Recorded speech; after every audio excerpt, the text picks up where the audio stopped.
La première mission du BRF, c'est d'assurer le soutien logistique d'une force à la mer. Soutien logistique dans tous les domaines, que ce soit le carburant, les vivres, les munitions ou les pièces détachées. Le porte-avions a besoin de carburant pour ses avions et les frégates qui l'escortent ont besoin de carburant pour leur propulsion. Pour Clémenceau 25, le Jacques Chevalier, il accompagne le groupe aéronaval tout au long de son déploiement, mais il est également utilisé pour ravitailler ponctuellement d'autres unités, notamment de marine partenaires et alliés, dans la zone.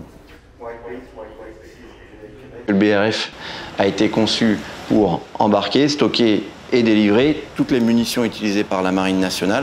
Donc en partant de Toulon, on a embarqué un certain nombre de munitions qu'on est en mesure de délivrer aux unités, que ce soit les frégates ou le porte-avions pour les munitions aéroportées.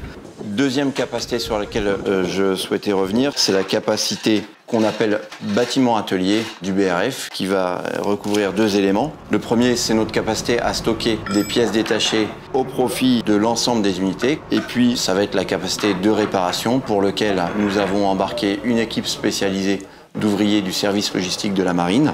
On a également embarqué 2 conteneurs spécialement aménagés pour les transformer en mini-ateliers au profit de ces ouvriers.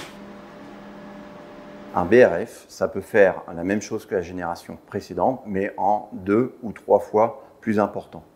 Lorsque vous ravitaillez le porte-avions, d'une part, vous l'approvisionnez en carburéacteur, et d'autre part, et simultanément, vous l'approvisionnez en vivres et en pièces détachées. Alors, être intégré au sein du groupe aéronaval, c'est être intégré dans une force qui est un outil stratégique. Alors, c'est une grande fierté, bien sûr, mais c'est aussi un devoir. En particulier lorsque vous êtes le ravitailleur, parce que vous savez que sans le ravitailleur, cet outil stratégique ne pourrait pas se déployer longtemps à la mer et ne pourrait pas être aussi performant qu'il l'est actuellement.